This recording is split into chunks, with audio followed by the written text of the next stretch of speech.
Orang-orang kayak saya mah nggak pantas nanti di politik. Makanya pantasnya untuk punya bisnis saja.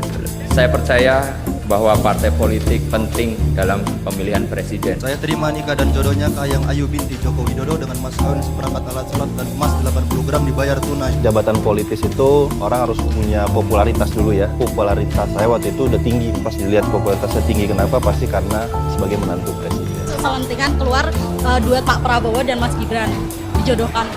Itu aja juga didengerin. Ada dua duetnya di mana? Pertama umur, yang kedua kan baru 2 tahun aja jadi wali kota. Yang logis saja lah. Gibran pernah bicara nggak Pak ke Bapak soal Jadi cawapres. bicara sebagai cawapres dan sebagainya? Pernah Ya orang tua itu hanya tugasnya mendoakan dan merestui. Saya dari awal itu saya nggak pernah berpolitik, nggak pernah ikut tim sukses. Mengusulkan dan mendukung Mas Gibran Rakabuming Raka untuk kita pasangkan dengan Pak Prabowo sebagai bakal calon presiden Republik Indonesia.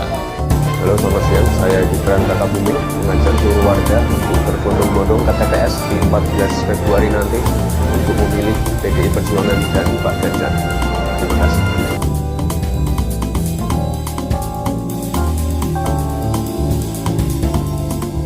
Gibran tak berhak mengikuti kontestasi pemilu 2024 karena masuk gelanggang dengan aturan main yang telah diakali Bapak dan pamannya. Sebagai kepala negara, Jokowi tak selayaknya mengacak-ngacak pemilu, mekanisme demokratis sebuah negara untuk menyaring pemimpin. Sikap Jokowi yang berlagak pilon, antara lain menyebut aturan harus ditaati dan semua pihak harus menghargai tahapan pemilu, merupakan hipokrisi yang layak dikecam. Prabowo Subianto yang manut pada skenario Jokowi membuktikan ia bukan seorang negarawan, melainkan hanya pemburu kekuasaan. Majalah ini pada 2013 pernah menyebut Prabowo sebagai produk gagal reformasi. Ia jenderal tentara yang menjadi bagian mesin kekuasaan Orde Baru. Ia pula yang berusaha menumpas gerakan reformasi dengan menculik para aktivis pro-demokrasi, tapi bisa melenggang masuk gelanggang politik melalui alat demokrasi yang sah, yakni partai politik. Prabowo dan Gibran dengan demikian menjadi kandidat paling buruk dalam sejarah Indonesia modern. Produk gagal reformasi bersanding dengan anak haram konstitusi.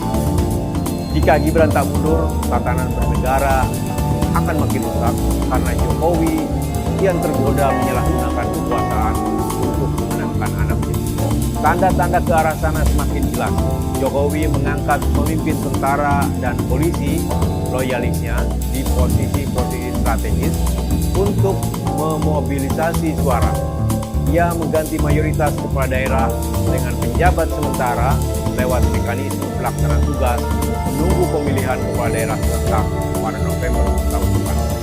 Sementara polisi dan birokrasi adalah senjata ampuh menggiring massa dan opini publik agar memilih anaknya.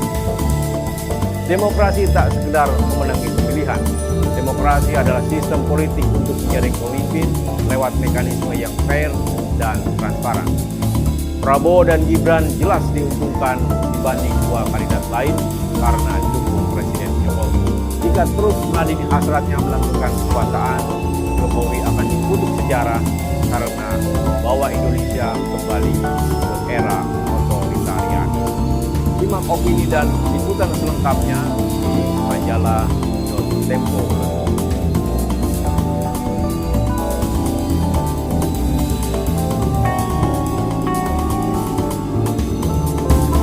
Ya Allah, pasang bukan model-model wong kurang gawean gitu ya. Nanti anak muda pasang Bali bulan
ini untuk 2024.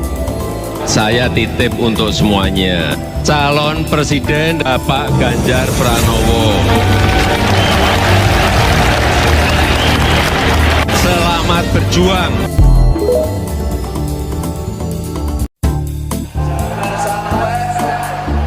negara sebesar ini dinahkodai oleh yang belum berpengalaman.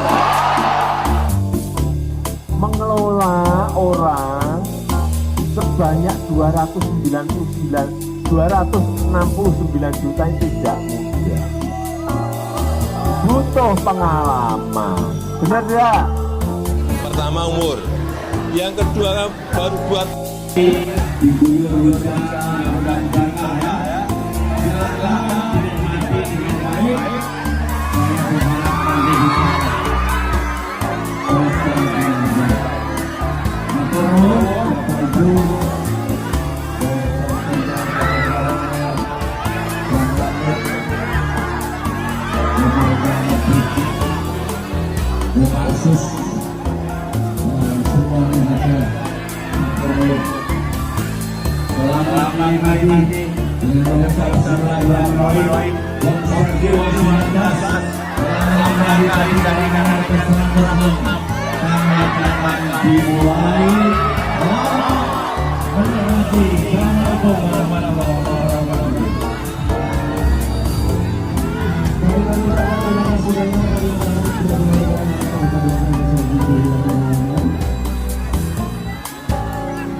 Umurnya belum cukup.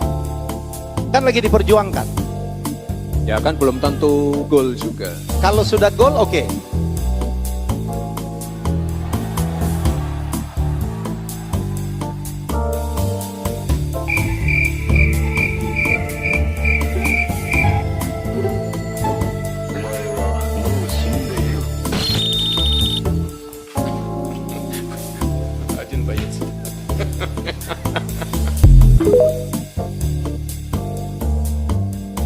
Putusannya itu sendiri problematik dan saya kira ini bisa dianggap orang sebagai satu ada penyelundupan hukum di dalamnya, bisa ada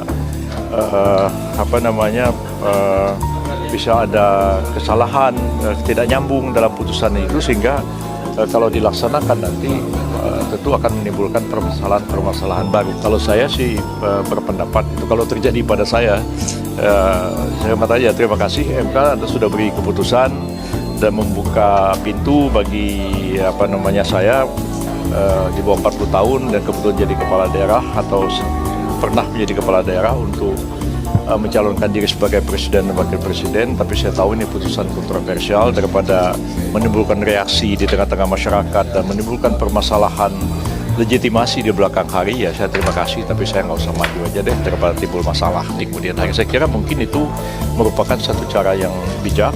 Walaupun saya ketua partai, tapi saya tidak dapat melepaskan diri saya sebagai seorang akademisi dalam berbagai disiplin ilmu, khususnya akademisi di bidang hukum tata negara.